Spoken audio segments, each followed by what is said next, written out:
Hello, everyone. Hello, and welcome to the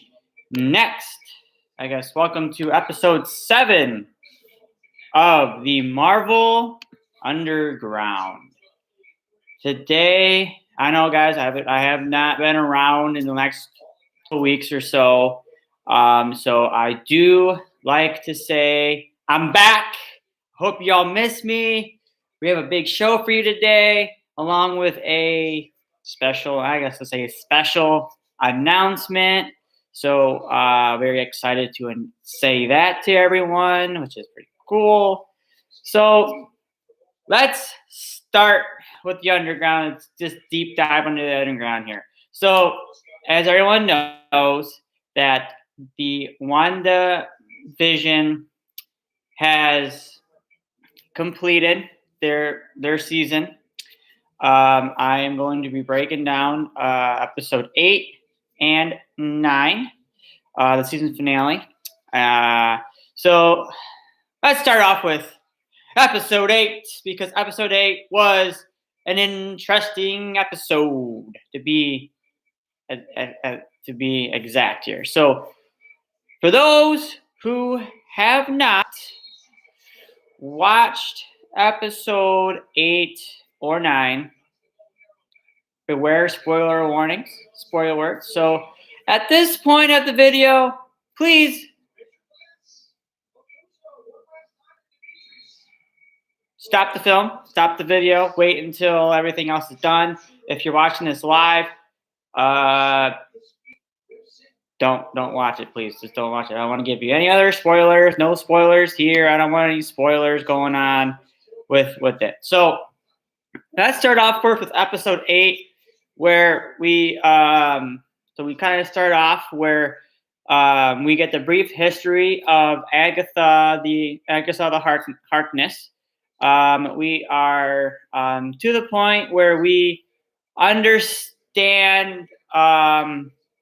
We understand the character's background. We understand that it was from Salem, that where the witch trials were at, and all of the other witches were trying to get rid of her power because she abused the power, and we try to figure out what was going on.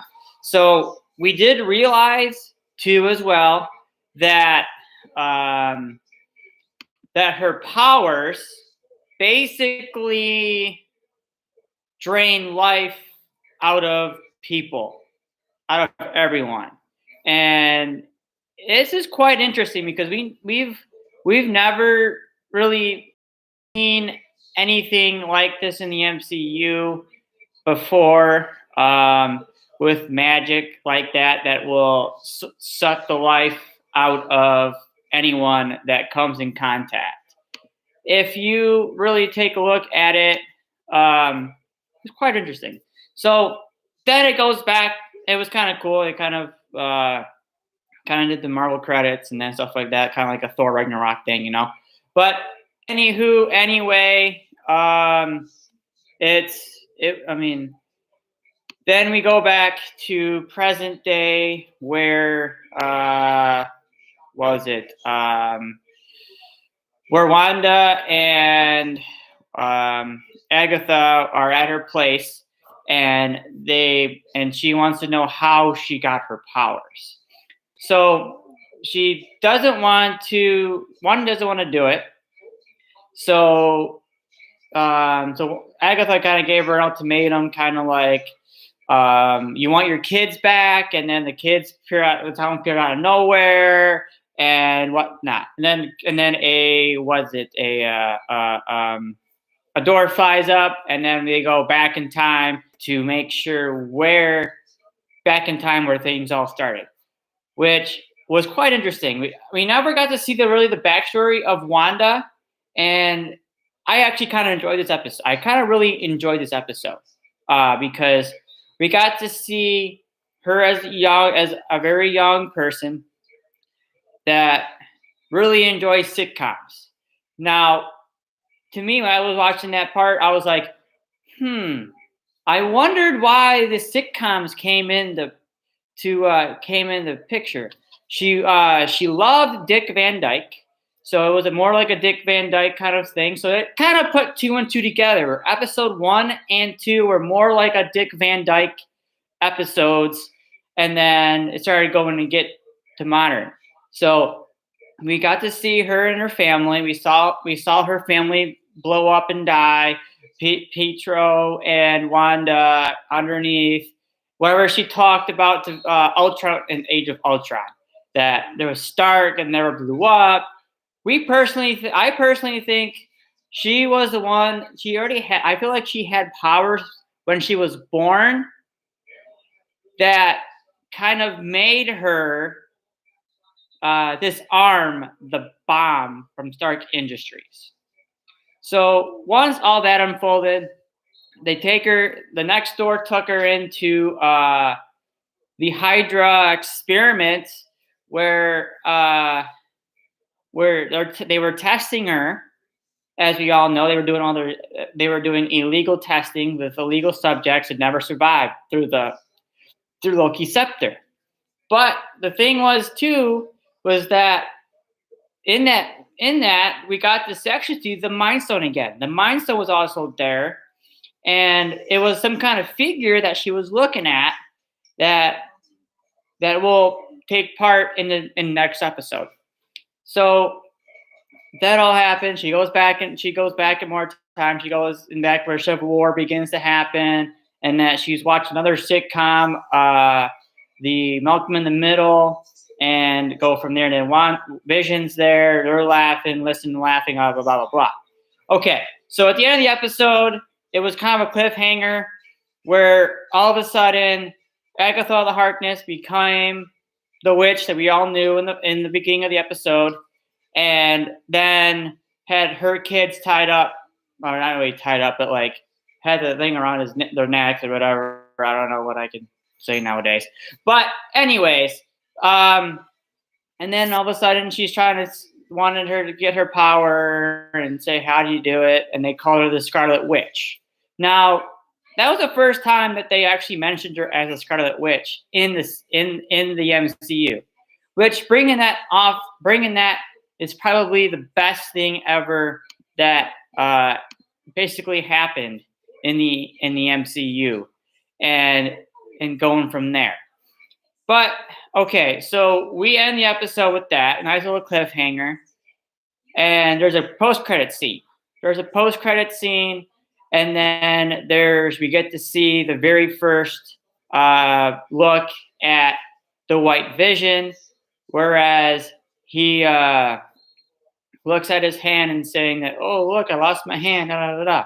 Everyone thought it was Vision or Ultron. It was Ultron in Vision's body. And I'm like, could it be Ultron? Could it not be Ultron? So, boom, leaves off with that.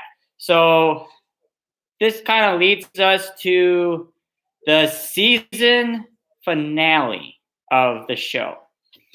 Now, here's the thing. So I'm just going to break down a little bit of the season finale. I'm not going to break it out word for word. But in the beginning, I will say this was probably the most intense episode that I can think of. And working on that, it's I don't know what you could say. It left off where we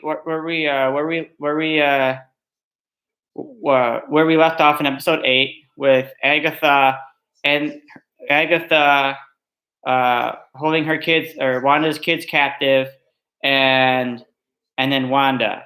So they had a little fight. They had the first fight scene between the two. The fight scene was just awesome and fantastic and wow. And then you got to see that their powers actually did hurt Wanda a little bit. Now, then she releases the kids. She flies away, tries to go, whatever. And then White Vision shows up And Wanda's like, Viz?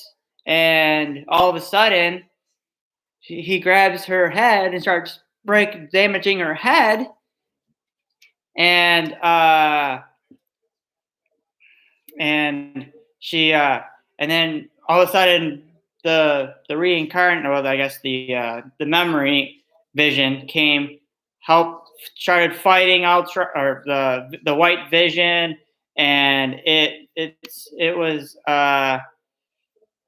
not really an interesting fight scene. You all think it'd be a nice little fight scene between the two, but really at this point, it was basically the original vision was waking, or the memory vision was waking up the white vision, to say, hey, you know what, this is not who you are. You kind of uses a bunch of these interesting terms, and it was quite interesting. Then at the end of the day, heroes fight all, and Agatha gets defeated, and then we find out that she has the Scarlet Witch outfit that we all know and love, and then all of a sudden, everything runs away.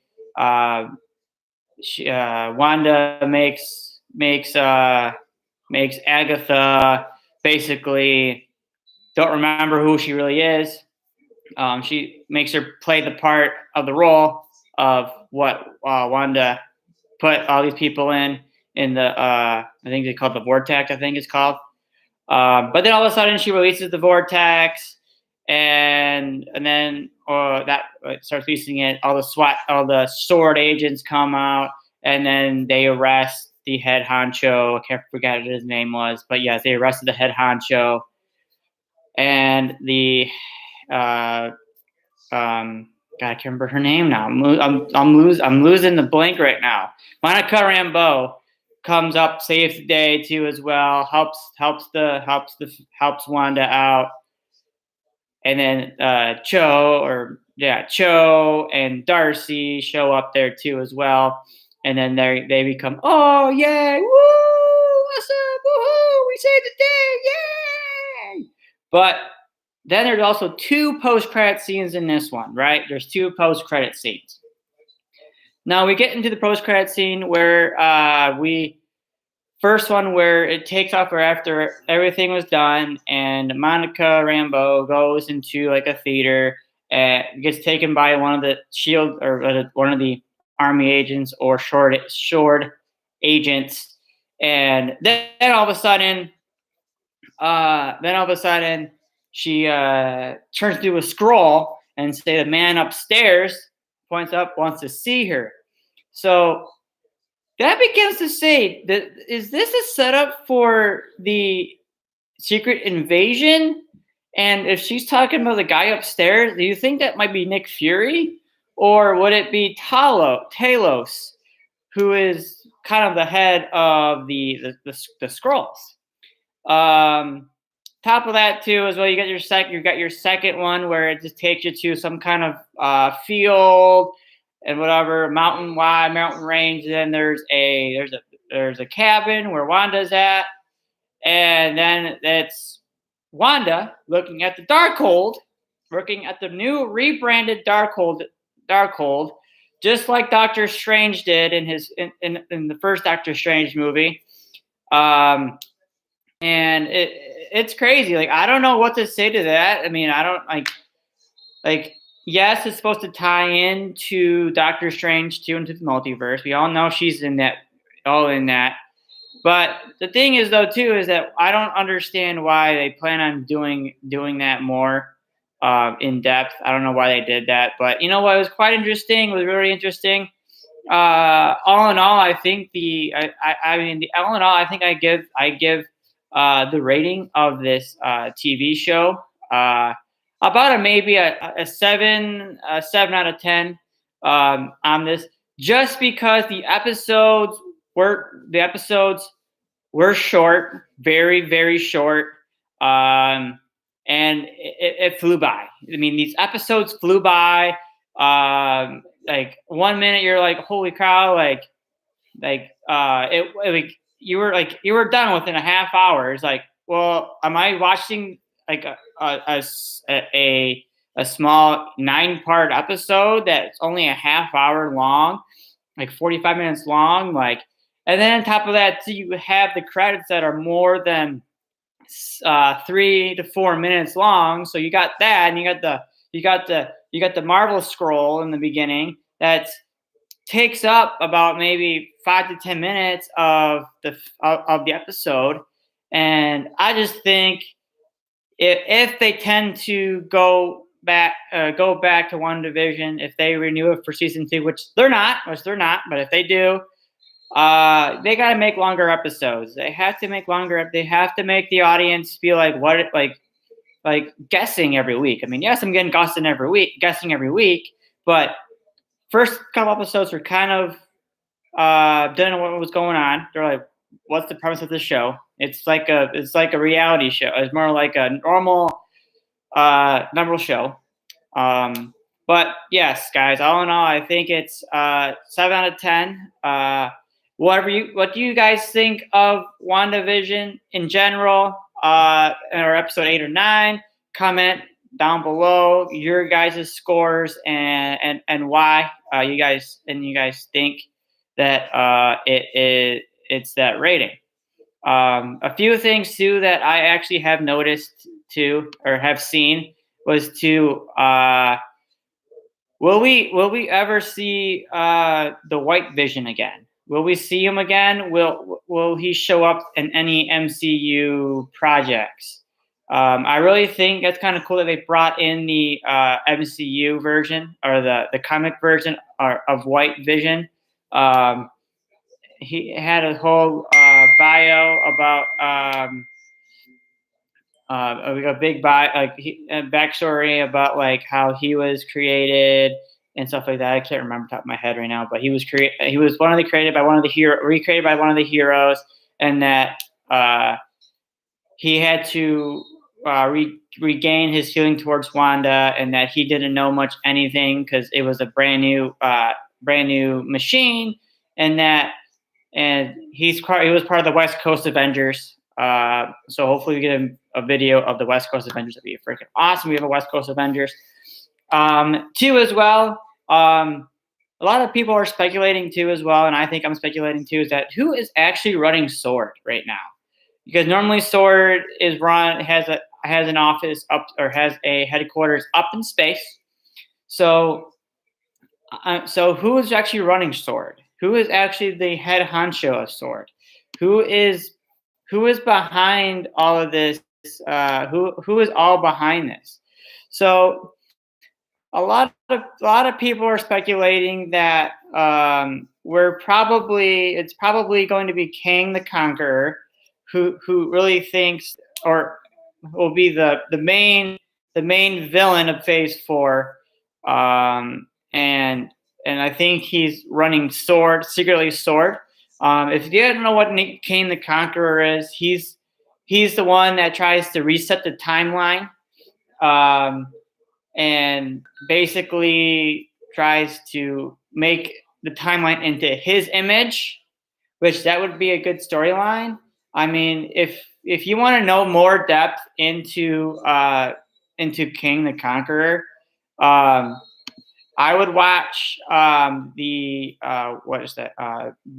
Avengers Assemble episode, where he realizes, or is it Avengers Assemble, or one of the Avengers cartoon shows, and he kind of explains who he is, what he's trying to do, and seeing what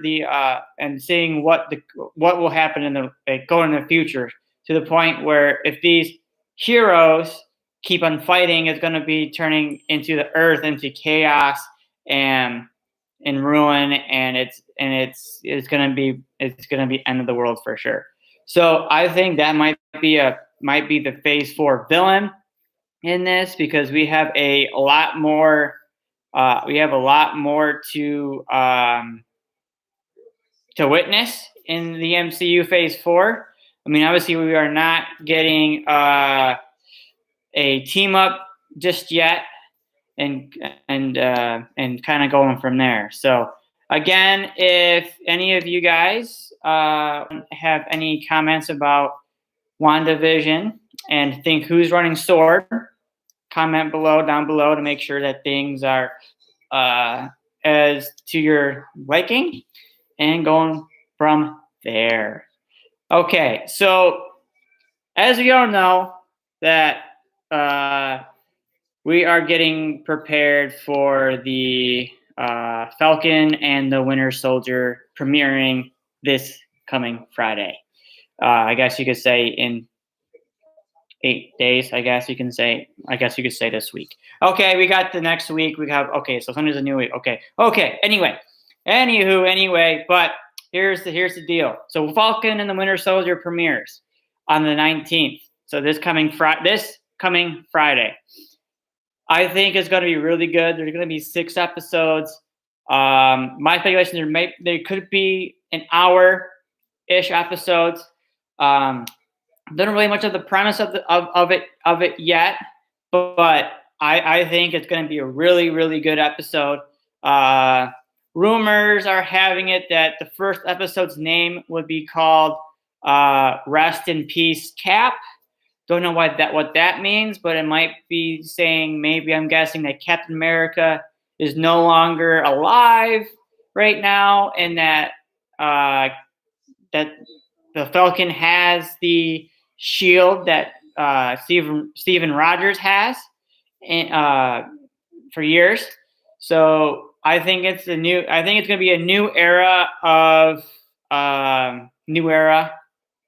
in the Captain America story, with a new Captain America, because there has been 3 Captain Americas in past comics. So I wonder if they're gonna do that route where Falcon is the first one, and then goes Bucky's and the next one, and then I don't know, maybe we'll get the reincarnated of Captain America. So who knows? I think that's going to be a really good series. I'm excited. I hope you guys are excited too for it. Like, wow, I just can't believe that it's here already, and going from there. So as we talked about the TV shows, let's get into these big movies that are actually going to be coming out. So according to the director of the Internals, Zoe Zhao, sorry if I pronounced the name, but she is saying that the Internals is going to be a big risk for Marvel. The question is, why? Why is it going to be a big risk? Well, here, so here it is. So this is what the director has to say. Well, I do think this is so boring, you are going to roll your eyes. But I think I think this film is I think they took a big risk in this one. I think they're going to surprise you. I hope so. ... I think this is where Marvel really took the risk that we knew we wanted to shoot and locate on location, because of shooting wide angle lenses of location. It's going to affect how you do visual effects. It's going to affect how you do the action.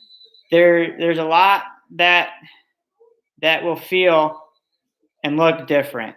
We shot mostly on location, but I love being on the stage, learning about the technology. Chaos, I grew up with manga. I always imagined I wanted to be a mega artist. So for me, I always imagine stuff that doesn't exist. So in that quote, it kind of, so it doesn't really, they don't really give you much about this movie, but during this quote, she's saying that they have been shooting on location. This movie is going to be very, very different in very different ways. And I think it is one big risk of Marvel, because they always do, they're in a studio behind a green screen, but their stunts, their action, their the visual effects, And I think this movie will be very different because this is going to see how we're going to be viewing a more and big movies than we've ever had. And even on location, you do not get any of the visual effects added on there. There's no green screen added on there. So basically, it's all going to be action packed, stunt doubles, and it's going to be hard to it. But I think, all in all, I think this movie is a big risk, and it is going to be a different movie in the history of all movie making. I think Marvel is really onto something with this movie. I'm getting very passionate about this right now, and I'm excited to see when this movie is going to drop the first trailer, because this is going to explain everything in the first 3 phases of the MCU, and explaining how these Infinity Stones were created and stuff like that. And we'll get to see the behind the story, behind the fact that this will be happening. So enough with this internals. We are going to announce something very special, and hope you guys are really going to enjoy this, because our favorite, beloved Guardians of the Galaxy will be filming very shortly. Yes, everyone. Very, very shortly, the Guardians of the Galaxy will be filming, according to James Gunn, that they are starting to film very soon. And they don't have a date of when they're starting to film, but it is going to be this year is when they're going to shoot. I mean, obviously they are set to premiere in 2023. So I'm very excited for this movie. We'll see what James Gunn and the Guardians have in store for us for the third installment of this saga. I know they have been on the set of Thor: Love and Thunder, which we'll get to that more later in the show. Everyone is very excited for this. I'm excited for it, and all that fun stuff. So, anyway, so Galactus. I'm just gonna say Galactus. Why am I saying Galactus, everyone? Well, here's the thing. So, with the Fantastic Four being back into the MCU and getting ready to get rebooted for the second time, but under the awesome studio of Marvel, is that Tim Story, who will be directing this movie, says he is getting hyped. He's hyping up Galactus in this movie. And I think this is fantastic because we have not seen Galactus in any of the movies. We've had him mentioned in the old Fantastic Four movies that star Jessica Alba. Okay? And it's the second one during the Silver Surfer, where they mention Galactus, but they don't really show him. They just kind of show him as a little funnel cloud, and that's it. But I think this is going to be probably one heck of a movie if Galactus was the main villain in this reboot. But the one thing is too is that after doing this reboot, they don't want to do the origin story, because we all know the origin story, unless they kind of just like put it in the origin story and say, hey, or in the story said, hey, this is how it happened, blah, blah, blah, blah. And then Dr. Doom shows up. Oh, Dr. Doom. Okay, sorry, I just had to do that because just whatever. But other than that, I think it's good that Galactus is going to be the villain. Hopefully, he's going to be the big main villain too, as well, alongside King the Conqueror in the in Phase 4 of the MCU. I am really hoping that they do like a Marvel Ultimate Alliance movie. That'd be awesome as too. If you guys don't know what Ultimate Alliance is, go play those 2 games. Oh, there's 3 games, but the 2 games are the best games. The third game is not the best because it's just about the Black Order. But anyway, we're just kind of getting back off topic. So with the reboot, we're gonna switch our things over to the Ant-Man and the Wasp, and I'm going to say 2 things. One, they reviewed the release date for it, which is October 7th of 2023, which is awesome time. It's going to be right in November, so it's going to be one crazy 2 years of Marvel, because we've lost a year and stuff like that. And also too as well, we will not be seeing T.I. play his character. He officially resigned from his role, so it's going to be very different to see how they're going to play him off or cast him off and stuff like that. So it's going to be very interesting. So that was a very quick scenario on Ant-Man and the Wasp. What else we got here? So the question is really, Marvel is trying to bring back the Infinity Stones. Why would they release the Infinity Stones? Bring back the Infinity Stones? I don't know. Is it just because of the? Was it because of they saw the Mind Stone in WandaVision, or are they going to do like a thing where they're going to bring reality back to where it was, back to normal, where the Infinity Stones exist? I don't know, because they've been destroyed. They've been put back into the Pacific timelines in Endgame. So Marvel has something up their sleeve that we just don't know about, and going from there. I mean, unless they use it for their comic book lines, which that would be really interesting to figure out what's going on with the comic book lines. But technically, it is what it is. I'm not really too fancy into that stuff. But hey, you know what? Who cares? Okay, so I know I mentioned Thor Love and Thunder with Guardians of the Galaxy. So a couple of things. They're still filming. They're starting to film. And the funny thing is, though, too, is Melissa McCartney, out of all people, has been on set and in character. Now, I think this is the very funny part, because you would never guess on what she's going to do. Now, okay, I don't want to give everyone guesses. I'm just going to say this. So, you guys remember in Thor Ragnarok where you have Matt Damon and the other Hemsworth playing Thor and Loki, and then whatever his name is.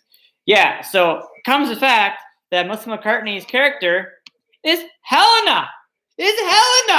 Oh my gosh, it's Helena. Yes.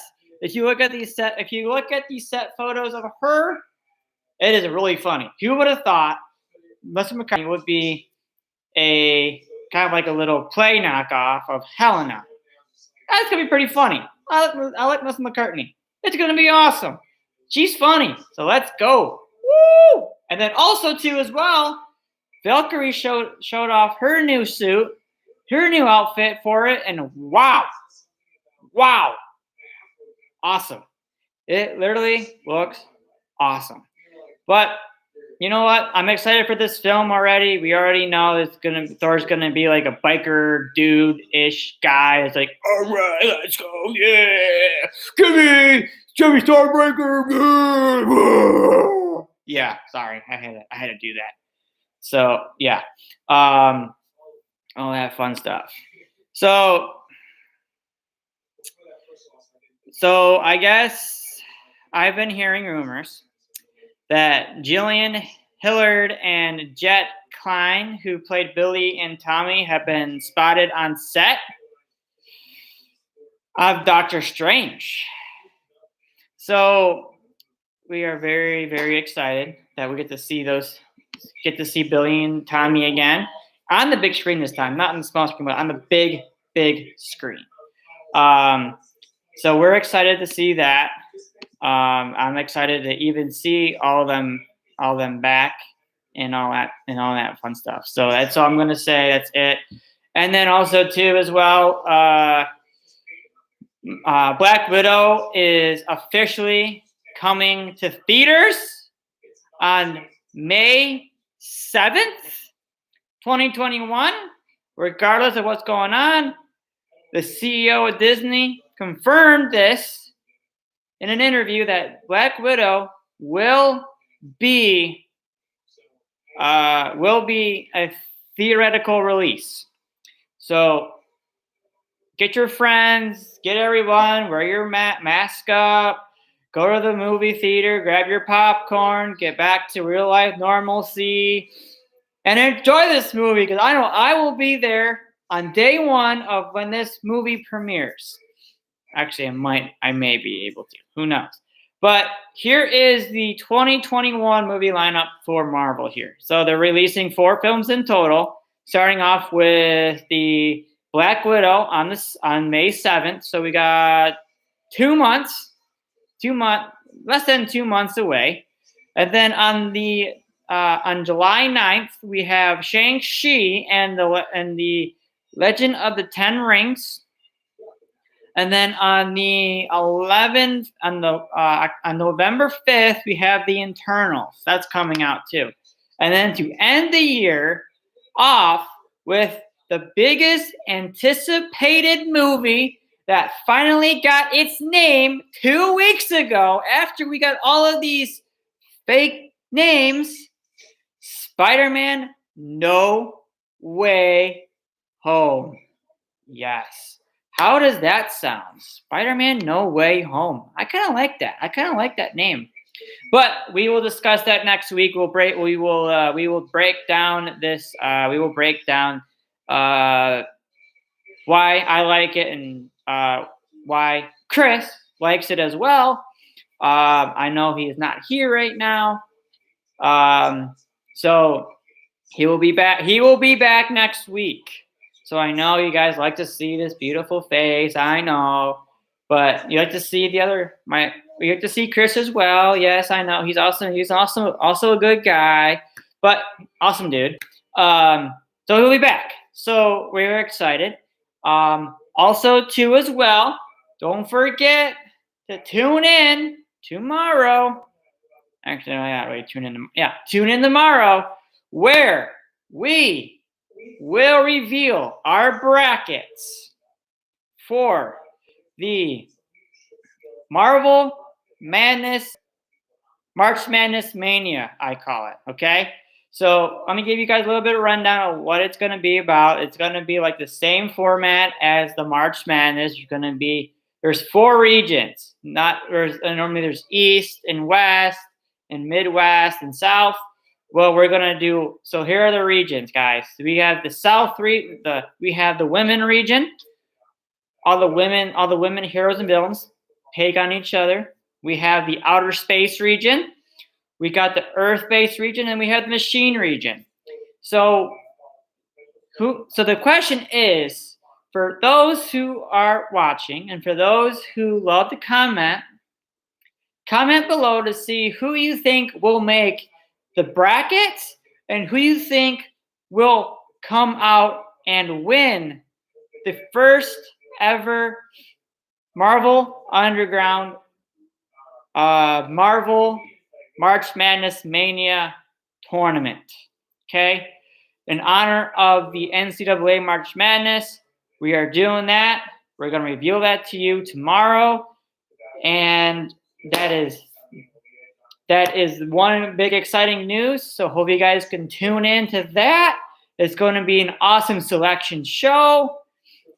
And the real question is for you guys: if you guys are in the underground, then why are you here at all?